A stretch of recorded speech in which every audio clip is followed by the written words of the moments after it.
Ready to turn your passion into profit by accepting donations on your Streamlabs stream? Let's dive right into connecting your PayPal account to Streamlabs in a few easy steps, so you can start receiving those much appreciated viewer contributions. First, head over to Streamlabs and log into your account. Then navigate to your Streamlabs dashboard and click on the settings icon in the bottom left corner.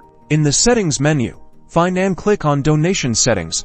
This is where you will manage everything related to receiving donations. You will see a list of different payment methods you can connect. Look for the PayPal option and click on the Connect button next to it. You'll be redirected to PayPal to securely log into your account. Enter your PayPal email address and password.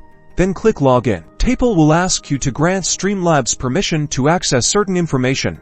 This is necessary for Streamlabs to process donations on your behalf. Review the permissions carefully and click Grant Permission. Once you've granted permission, you'll be redirected back to Streamlabs, and you should see your PayPal account listed as connected. Congratulations, you've successfully linked your PayPal to Streamlabs.